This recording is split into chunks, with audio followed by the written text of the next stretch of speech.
پنجابی زبان میں کہتے ہیں کہ بے وقوفوں کے سر کچھ سینگ ہوتے ہیں.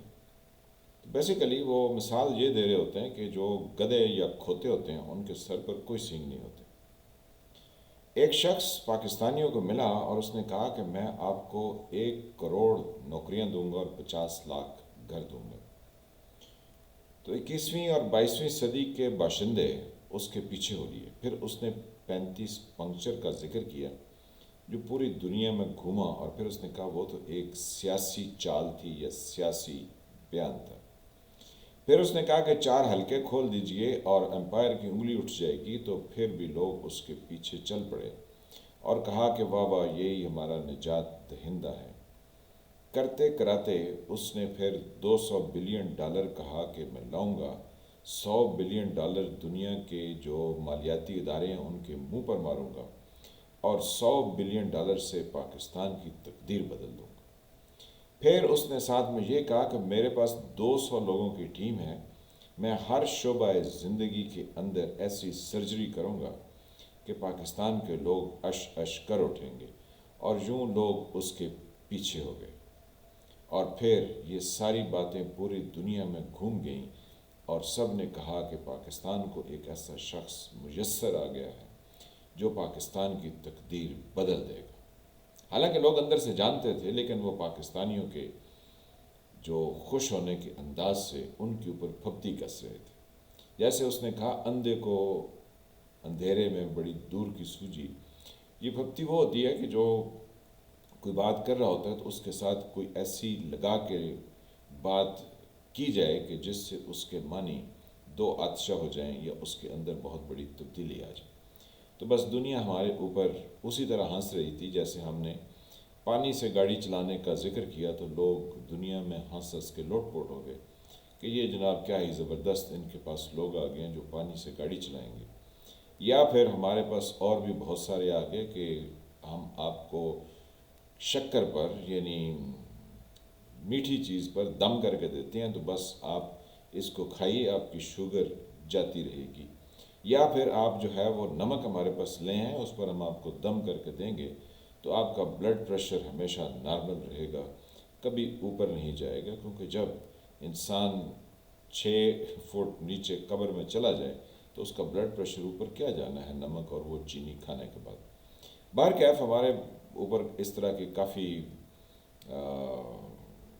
مہربان لوگ نازل ہوئے پاکستان پر. ہمیں اس سے پہلے بھی نازل لوگ ہمارے پر ہوئے جنہوں نے کہا کہ پنجاب تیری پگ کو لگ گیا داغ وغیرہ وغیرہ. انہوں نے بڑی باتیں کی اور کہا کہ ہم پاکستان کو اسلام کا قلعہ بنائیں گے اور نہ جانے ہم کیا پاکستان کے اندر کر دیں گے. پھر جو بیروپیہ میں ملا اس نے کہا کہ میں لانگ مارچ کروں گا اور میں اس امپورٹڈ حکومت کو چلنے نہیں دوں گا. کرتے کرتے ہم آج نومبر کے آخری ہفتے 2022 میں پہنچنے کو ہیں اور ہمیں پتہ چل رہا ہے کہ جو ہمارے نجات دہندہ یعنی عمران خان صاحب نے جو کچھ کہا وہ پوری دنیا گھوم کر باتیں واپس پاکستان آ چکی ہیں. نہ ہمارے پاس $200 بلین ہوئے، نہ 200 لوگوں کی ٹیم ہوئی، نہ ہم نے کوئی الیکشن میں دھاندلی کے سراغ لگا کے بتایا کہ کس نے کیسے کی، نہ ہم نے یہ کہا کہ یہ امپورٹڈ حکومت کہاں سے آئی اور کون لانے والے تھے، کیونکہ ہم نے انہیں سے کہہ دیا مانا کہ آپ نے ہمارے خلاف کوئی سازش نہیں کی تھی اور آئین اور قانون سے ماورا ہو کہ آپ ہماری مدد تو کر سکتے تھے. بس اس طرح کی باتیں آپ سنتے جائیے. تو یہ صادق اور امین ہمیں ملے ہیں جنہوں نے اس ملک کا حلیہ بگاڑ دیا ہے. ہمیں اس سے پہلے جو صادق اور امین ملے وہ پورے حاجی اور نمازی تھے. تو حاجی اور نمازی سے یاد آیا کہ ایک خاتون رستے میں کہیں کوئی بھیک مانگ رہی تھی اور اس نے اپنی تمام جمع پونجی اپنے گھٹنے کے نیچے ایک کپڑے میں رکھی ہوئی تھی. تو کپڑے کو پنجابی میں پوٹلی کہتے ہیں. وہ کسی نے اٹھا لی تو اس نابینا خاتون نے جو بھیک مانگنے والی تھی اس نے کہا کہ ہیں اس کے پیسے سب کسی نے اٹھا لیے. تو اس نے کہا جس حاجی اور نمازی نے میرے یہ پیسے اٹھائے ہیں وہ میری پوٹلی واپس کر دے. تو وہ جس نے اٹھائے تھے وہ فوراً واپس آیا اور اس نے کہا کہ تمہیں کیسے پتہ چلا کہ حاجی اور نمازی میں ہوں اور میں نے یہ اٹھائی ہے، بس یہ بتا دے میں تیری پوٹلی واپس کیے دیتا ہوں.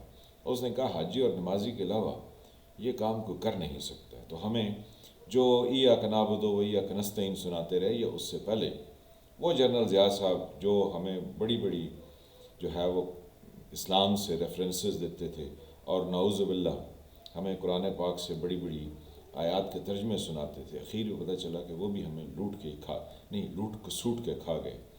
تو یہ عمران خان صاحب بھی ابھی 26 کو آئیں یا 27 کو آئیں یا 28 نومبر کو آئیں، یہ کیا کریں گے؟ کسی نے کسی سے پوچھا کہ تم کتنے بھائی ہو، اس نے کہا ہم 7 بھائی ہیں، کہتا ہے 9 ہوتے تو تم کیا کر لیتے؟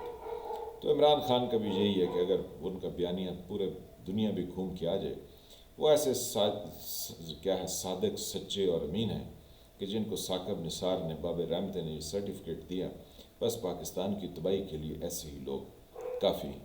میں فال ملک، آپ دیکھ رہے تھے سرکار، سردیوں کی راتیں ہیں، ہمارے آس پاس میں اینیمل بھی جو ہے وہ، یعنی جو یہ آوازیں آپ کو سنائی دے رہی ہیں، بس سردیوں کی راتوں میں یہ چیزیں بھی چلتی ہیں، ڈسٹربنس ہوتی ہے، لیکن باہر ایک زندگی کا بھی احساس ہوتا ہے۔